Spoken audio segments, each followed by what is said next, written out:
Now, What? Yeah. So say anything else? technology is not perfect. Right. Technology is not perfect. And here's Joe Judge He'll tell you. after the game complaining about something that I don't quite understand. Let's have a listen to Joe Judge, and then we'll try to figure it out on the other side. So what happened on the timeout there in the first half? The headsets are going out. No, we're having headset issues. This happened in every game so far. So we deal with the league, and they keep telling us there's different software updates or whatever it is. But we had to call 2 timeouts today because we're trying to send the deals in personnel-wise, and you got half the headsets aren't getting the reception.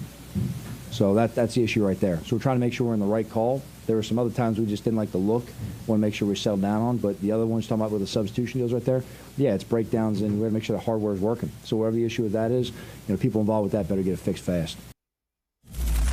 Yeah, kind of a vague excuse, and it feels like an excuse from Joe Judge. It may be an accurate one, but I don't know how the head coach of a team in the NFL halfway through a season that is having a chronic issue with the hardware of his headsets doesn't know exactly what. Think of what, and his mentor Bill Belichick would know exactly what the issue is, who's to blame, who's accountable, what they need to do to fix it. It sounds like they're getting the message back from the league. Oh, well, it's not our issue, or, well, no, we fixed it. It's no problem.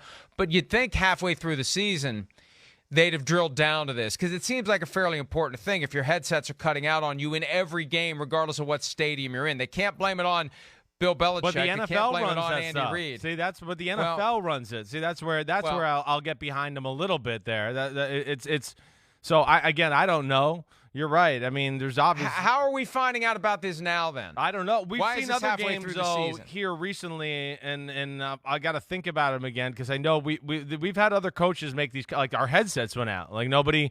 I don't know. Again, I don't know where that's going or whatever. Either way, yeah, they got down to the end of the game and didn't have time. Yeah, it was Shanahan in the Monday night game or Sunday night game, right? They challenged because the headsets went out.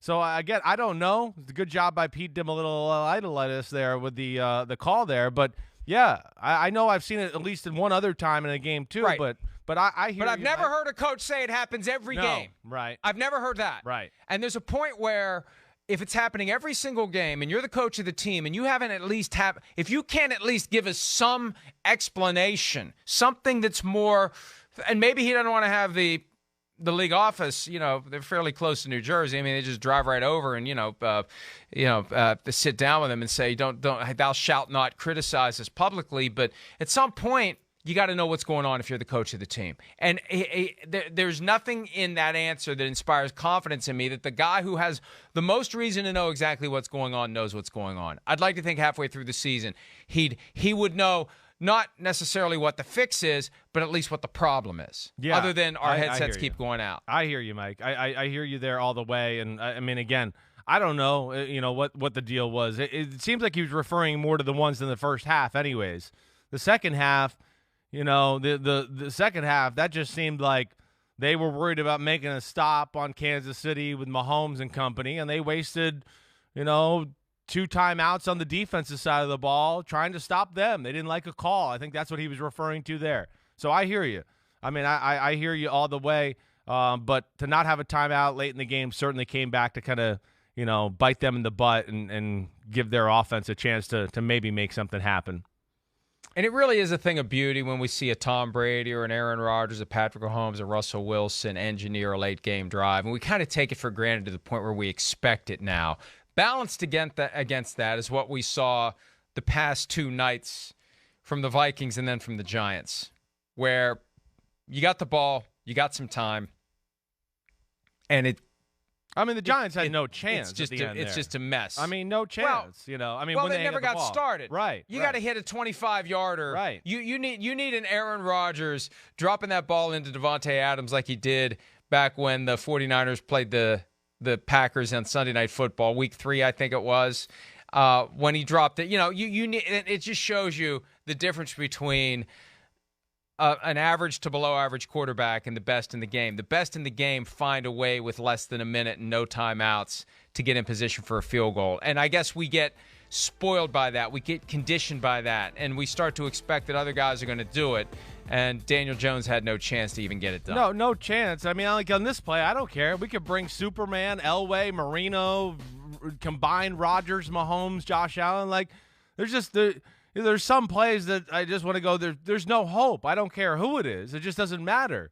You know, the Giants, again, it goes back to their offensive line issues. They have to play a game on the offensive side of the ball that's very ordinary because they're incapable of blocking anybody in any way.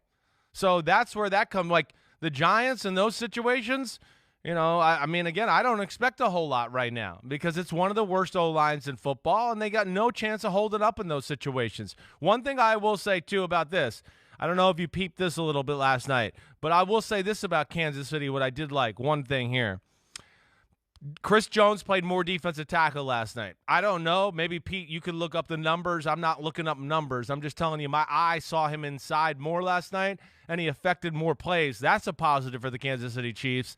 But either way, yes, I mean, again, I don't know. It doesn't matter to me in those situations right there. Daniel Jones and company had no hope.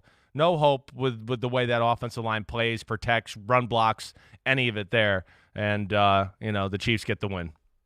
He had 42 snaps last night on defense, 70% of the total. You know, we'd have to yeah, Pete will look elsewhere to get the full breakdown of DT or D. But he had a sack on that last drive. Yeah, disrupted and a lot of plays up too at the right moment. Got the F the play up stat going, like we talked about. We haven't talked about it a lot this year. Where are the Giants right now in your mind?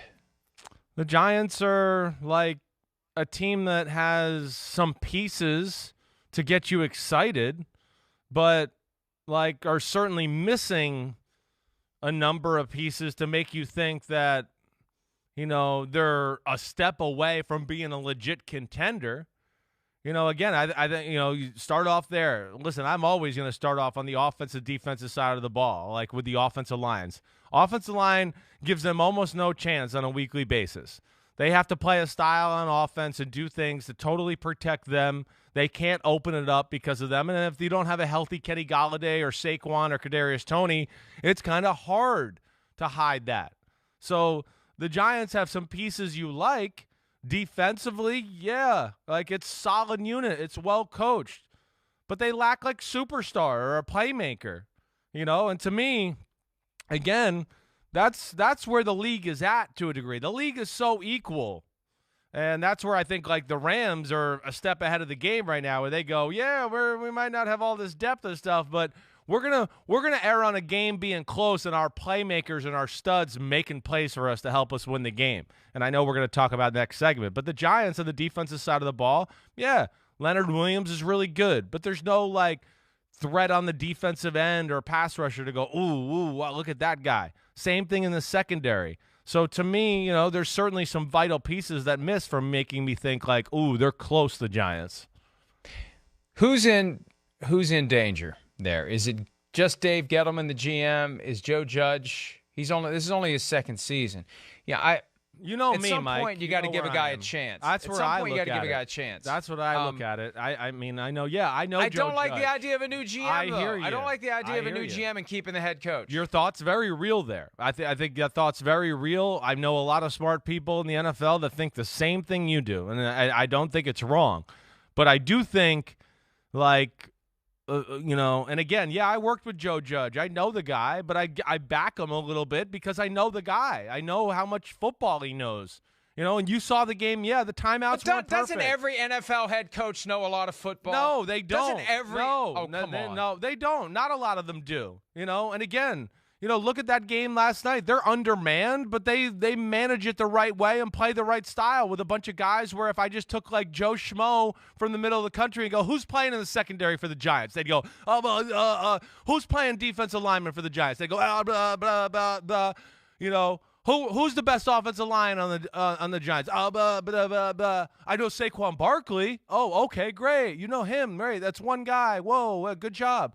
So that's, to me, you know, is where it falls back on right now, more than anything. Let me be candid, though. Yeah.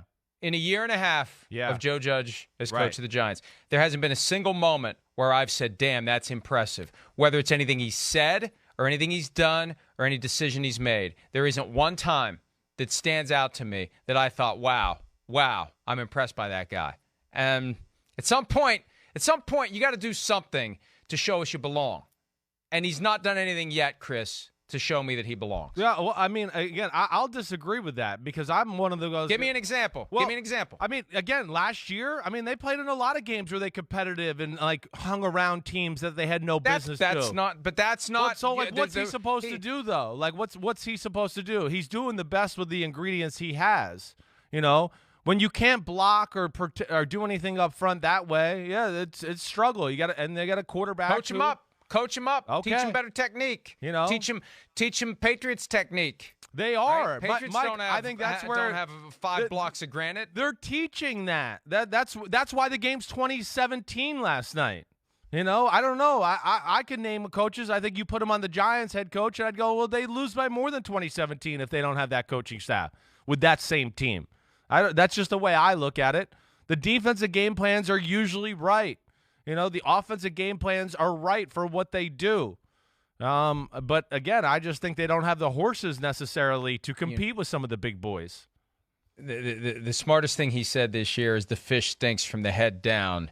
He's just wrong when he considers himself the head of the fish. That's all I'm going to say about that.